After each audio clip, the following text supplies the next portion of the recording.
ನಮಸ್ಕಾರ. ರಿವ್ಯೂ ಚಾನಲ್ಗೆ ಸ್ವಾಗತ. ನಾನು ಸೌಖ್ಯ ಗಾಂವ್ಕರ್. ಎಲೆಕ್ಷನ್ ಹೊಸ್ತಿಲಲ್ಲಿ ಡಿಕೆಗೆ ಮತ್ತೊಂದು ಶಾಕ್ ಕೊಟ್ರಲ್ಲ HDK. ಹಳೆ ಮೈಸೂರಲ್ಲಿ ಇದು ಟೆನ್ಷನ್ ತಂದಿಡುವಂಥ ವಿಚಾರವೇ. ಮೊದಲೇ ಈಗ ಬೆಂಗಳೂರು ಗ್ರಾಮಾಂತರ ಕುಮಾರಸ್ವಾಮಿ ಅವರು ಪಟ್ಟು ಬಿಡದೆ DK ಬ್ರದರ್ಸ್ಗೆ ಕುತ್ತಿಗೆಗೆ ತಂದಿದ್ದಾರೆ.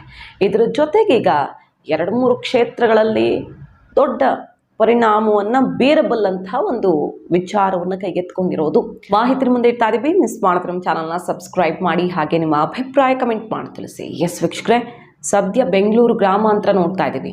ಮೊದಲನೇ ಶಾಕ್ ಅದು ಕುಮಾರಸ್ವಾಮಿ ಅವರು DK ಶಿವಕುಮಾರ್ ಕೊಟ್ಟಿದ್ದು. BJP ಬಹಳ ಪ್ರಯತ್ನ ಮಾಡ್ತು ದೇವೇಗೌಡರನ್ನ ಒಪ್ಸೋದಕ್ಕೆ. ಕೊನೆಗೂ ಕುಮಾರಸ್ವಾಮಿ ಅವರು ಎಲ್ಲ ವಿರೋಧಗಳು, ಫ್ಯಾಮಿಲಿಯಲ್ಲಿ ಇಷ್ಟ ಇರಲಿಲ್ಲ, ಅವ್ರ ಪತ್ನಿಗೆ ಇಷ್ಟ ಇರಲಿಲ್ಲ, ಮಂಜುನಾಥ್ ಅವರು ಈಗ ರಾಜಕಾರಣಕ್ಕೆ ಬೇಕಾ, ರಿಸ್ಕ್ ಬೇಕಾ ಅನ್ನೋ ಮಟ್ಟಿಗೆಲ್ಲ ಅಸಮಾಧಾನ ಇದ್ದರೂ ಎಲ್ಲರನ್ನ ಮನವೊಲಿಸಿ ಶತ್ರುಗಳನ್ನು ಸದೆಬಡಿಯಲೇಬೇಕು ಅಂತ ಬೆಂಗಳೂರು ಸುತ್ತಮುತ್ತಲಿನ ಮತ್ತು ರಾಮನಗರ, ಕನಕಪುರದ ಎಲ್ಲ ಲೀಡರ್ಸ್ನ ಒಗ್ಗೂಡಿಸಿ ಮೀಟಿಂಗ್ ಮಾಡಿ ದೇವೇಗೌಡರ ಹತ್ರ ಮಾತಾಡಿ ಹೈಕಮಾಂಡ್ ಮೂಲಕವೂ ಮಂಜುನಾಥ್ ಅವರ ಮನವೊಲಿಸಿ ಗ್ರಾಮಾಂತರಕ್ಕೆ ಅಭ್ಯರ್ಥಿಯಾಗಿ ಫಿಕ್ಸ್ ಮಾಡಿದ್ದಾಯಿತು. ಅದು ಮೊದಲನೇ ಶಾಕ್.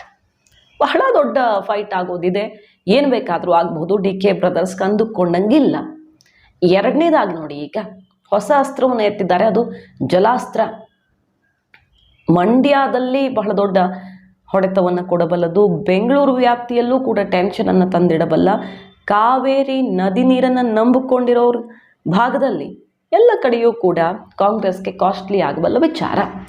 ನೋಡಿ, ಈಗ ಸದ್ದಿಲ್ಲದೆ ಸರ್ಕಾರ ತಮಿಳ್ನಾಡಿಗೆ ನೀರು ಬಿಡ್ತಿದೆ. ಈ ಬಿರು ಬೇಸಿಗೆಯಲ್ಲಿ ಕುಡಿಯೋಕೆ ತೊಟ್ಟು ನೀರಿಲ್ಲ ಬೆಂಗಳೂರಲ್ಲಿ. ಈ ಹೊತ್ತಲ್ಲಿ ತಮಿಳ್ನಾಡಿಗೆ ಕದ್ದು ಮುಚ್ಚಿ ನೀರು ಬಿಡ್ತಿದೆ ಅಂತ ಅಸ್ತ್ರ ಪ್ರಯೋಗ ಮಾಡ್ತಾ ಇದೆ JDS ಮತ್ತು ಪ್ರತಿಪಕ್ಷಗಳು. ಹಾಗೆ ಎಲ್ಲ ಕಡೆ ರಿಪೋರ್ಟ್ಸ್ ನೋಡ್ತಾ ಇದ್ದೀವಿ ನಾವು. ಎಲ್ಲಿಗೆ ಹೋಗ್ತಾ ಇದೆ ನೀರು? ಮೊನ್ನೆಯಷ್ಟೇ ಸಂಗಮದಲ್ಲಿ ಮೇಕೆದಾಟು ಬಳಿಯೆಲ್ಲ ನಡ್ಕೊಂಡು ಹೋದ್ರೆ ಪಾದ ಒದ್ದೇ ಒಂದು ಆಗ್ತಿತ್ತು, ಅಷ್ಟು ನೀರಿತ್ತು. ದಿಢೀರಂತ ಶಿವರಾತ್ರಿ ಮರುದಿನ ಈಗ ಪಾದ ಮುಳುಗು ಮೇಲೆ ಏಳುವಷ್ಟು ನೀರು ಬಂದುಬಿಟ್ಟಿದೆ.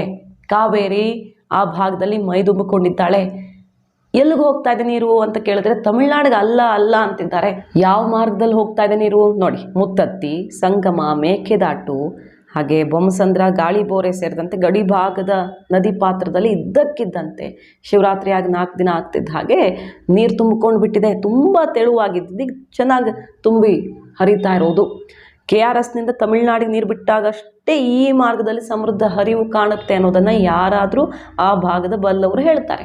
ಬಟ್ ಸರ್ಕಾರ ಇಲ್ಲ ಆ ಥರದ್ದೇನೂ ಇಲ್ಲ ಅಂತಿದೆ. ಈ ನದಿ ನೀರಿನ ಹಂಚಿಕೆ ಮತ್ತೊಂದು ಅಂತ ಕಾನೂನು ಪಾಠ ಮಾಡೋಕೆ ಬರಬಹುದು, ಆದರೆ ಕುಡಿಯೋಕ್ಕೂ ನೀರಿಲ್ಲ. ಬೆಂಗಳೂರಲ್ಲಂತೂ ಒಂದೊಂದು ತೊಟ್ಟು ನೀರಿಗೂ ಕೂಡ ಪರದಾಡಬೇಕಾದ ಪರಿಸ್ಥಿತಿ ಬಂದೊದಗಿರುವಾಗ ಬಿರು ಬೇಸಿಗೆ, ಎಲ್ಲ ಕಡೆ ಬರ. ಇತ್ತೀಚಿನ ದಿನಗಳಲ್ಲಿ ಕಾವೇರಿ ವ್ಯಾಪ್ತಿಯಲ್ಲಿ ಎಲ್ಲೂ ಮಳೆನೂ ಆಗಿಲ್ಲ. ಅದು ಹೆಂಗೆ ತುಂಬಿಕೊಳ್ತು ನೀರು? ಸೊ ತಮಿಳ್ನಾಡಿಗೆ ನೀರು ಬಿಟ್ಟಿದ್ದಾರೆ ಅಂತಾಯಿತು. ಅದನ್ನು ಹೇಳೋದಕ್ಕೂ ಕೂಡ ರೆಡಿ ಇಲ್ಲ ಸರ್ಕಾರ. ಇದನ್ನೀಗ ಅಸ್ತ್ರ ಮಾಡಿಕೊಳ್ತಾ ಇರೋದು ಕುಮಾರಸ್ವಾಮಿ ಅವರು. ಆಲ್ರೆಡಿ ಪ್ರಹಾರ ಶುರು ಮಾಡಿದ್ದಾರೆ. BJP ಪ್ರತಿಪಕ್ಷಗಳೆಲ್ಲ ಮುಗಿ ಬೀಳ್ತಿವೆ ಒಟ್ಟಾಗಿ. ಬೆಂಗಳೂರಿಗೆ ಪಂಪ್ ಮಾಡೋದಕ್ಕಾದರೆ ಒಂದಿನಕ್ಕೆ 600 ಕ್ಯೂಸೆಕ್ ನೀರು ಸಾಕು. ಆದರೆ ಈಗ ಎಷ್ಟು ಹೋಗ್ತಿದೆ? KRSನಿಂದ ಸೋಮವಾರ 1468 ಕ್ಯೂಸೆಕ್ ನೀರು ಹರಿದಿದೆ, ಮಂಗಳವಾರ 1005 ಕ್ಯೂಸೆಕ್ ಹರಿದಿದೆ, ಬುಧವಾರದ ಹೊತ್ತಿಗೆ 754 ಕ್ಯೂಸೆಕ್ ಇಳಿದಿದೆ. ಸೊ ಬೆಂಗಳೂರು ಈ ರೀತಿ ಕಷ್ಟದಲ್ಲಿರುವಾಗ ನೋಡಿ ಯಾವ ಥರ ನೀರು ಹರಿತಿದೆ. ಇದಕ್ಕೆ ಏನು ಉತ್ತರ?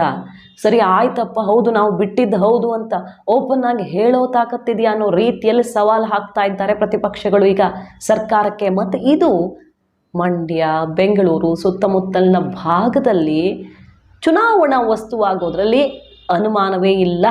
ಅದ್ರ ಜೊತೆಗೆ ಹೇಮಾವತಿ ನೀರಿನ ವಿಚಾರವನ್ನು ಕೂಡ ಕುಮಾರಸ್ವಾಮಿ ಅವರು ತಂದಿದ್ದಾರೆ. ಇಲ್ಲಿ ನೋಡಿ, ಕದ್ದು ಮುಚ್ಚಿ ನೆರ ರಾಜ್ಯಕ್ಕೆ ತಮಿಳ್ನಾಡಿಗೆ ಕಾವೇರಿ ನೀರು ಬಿಡ್ತಾ ಇರುವಂಥ ಕಾಂಗ್ರೆಸ್ ಸರ್ಕಾರ ಜಲದ್ರೋಹವನ್ನು ಮುಚ್ಚಿಡೋದಕ್ಕೆ ಈಗ ಜಿಲ್ಲೆಗಳ ನಡುವೆ ಹಚ್ಚಾಕ್ತಿದೆ ಅಂತಾರೆ ಅವರು. ಅಂದರೆ ಹಾಸನ ತುಮಕೂರಿನ ನಡುವೆ ಜಲತಂಟೆ ಅಸ್ತ್ರವನ್ನು ಪ್ರಯೋಗ ಮಾಡ್ತಾ ಇದೆ. ಹಾಸನದವ್ರು ಯಾವತ್ತೂ ತುಮಕೂರಿಗೆ ನೀರು ಕೊಡೋದು ಬೇಡ ಅಂತ ಹೇಳಿಲ್ಲ, ಅಂಥ ಮನಸ್ಥಿತಿಯವರಲ್ಲ. ನಮಗೂ ಕೊಡಿ ಅಂತಾರೆ. ಬಿಟ್ಟರೆ ತುಮಕೂರಿನ ಜನರ ಕಷ್ಟ ಏನು ಅಂತ ಅವ್ರಿಗೂ ಗೊತ್ತು. ಆದರೆ ಅಧಿಕಾರಿಗಳನ್ನು ದುರ್ಬಳಕೆ ಮಾಡಿಕೊಂಡು ಬೆಂಕಿ ಹಚ್ಚುತ್ತಿದ್ದಾರೆ ಅಂತ ಆಕ್ರೋಶ ಹೊರ ಹಾಕ್ತಿರೋದು. ಪೊಲೀಸ್ ರಾಜ್ ಸೃಷ್ಟಿಸಿ ಜನರ ದನಿಯನ್ನು ಅಡಗಿಸುವಂಥ ಯತ್ನ ನಡೀತಿದೆ. ಹೇಮಾವತಿ ತಾಯಿಯನ್ನು ರಾಜಕೀಯಕ್ಕೆ ಬಳಸ್ಕೊಳ್ತಿದ್ದಾರೆ. ಪಹರೆ ಹಾಕಿ ನೀರು ಹರಿಸೋ ವರ್ತನೆ ಎರಡೂ ಜಿಲ್ಲೆ ಜನಕ್ಕೆ ಮಾಡ್ತಿರೋ ಘೋರ ಅನ್ಯಾಯ ಅಂತ ಈಗ ಹಾಸನ, ತುಮಕೂರು, ಮಂಡ್ಯ, ಬೆಂಗಳೂರು ಇಲ್ಲೆಲ್ಲ ಹೇಮಾವತಿ, ಕಾವೇರಿ ಅಸ್ತ್ರವನ್ನು ಪ್ರಯೋಗಿಸೋದಕ್ಕೆ ಕುಮಾರಸ್ವಾಮಿ ಅವರು ನಿಂತಿರೋದು. ಈ ಭಾಗದ ಜನ ಬರ, ಕುಡಿಯೋ ನೀರಿಗೆ ಒದ್ದಾಡ್ತಿರುವಾಗ ಈ ಸರ್ಕಾರದ ಕಾಳಜಿ ಹೇಗಿದೆ ನೋಡಿ ಅಂತ.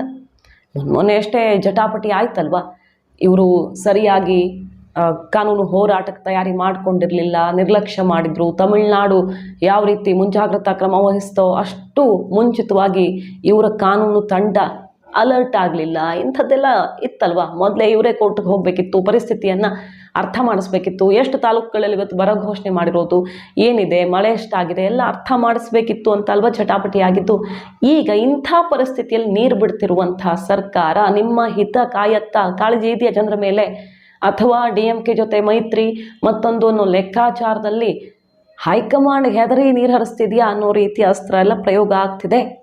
ಸೊ ಕುಮಾರಸ್ವಾಮಿ ಅವರು ಈಗ BJPಗೆ ಜಲಾಸ್ತ್ರದ ಮೂಲಕ ದೊಡ್ಡ ಬಲವನ್ನು ಕೊಡ್ತಿದ್ದಾರೆ. ಒಟ್ಟಿನಲ್ಲಿ ಸರ್ಕಾರದ ವಿರುದ್ಧ, ಅದರಲ್ಲೂ DK ಶಿವಕುಮಾರ್ ಅವ್ರ ವಿರುದ್ಧ ಕುಮಾರಸ್ವಾಮಿ ಅವರು BJPಗೆ ಒಳ್ಳೊಳ್ಳೆ ಅಸ್ತ್ರಗಳನ್ನೇ ಕೊಡ್ತಿದ್ದಾರೆ.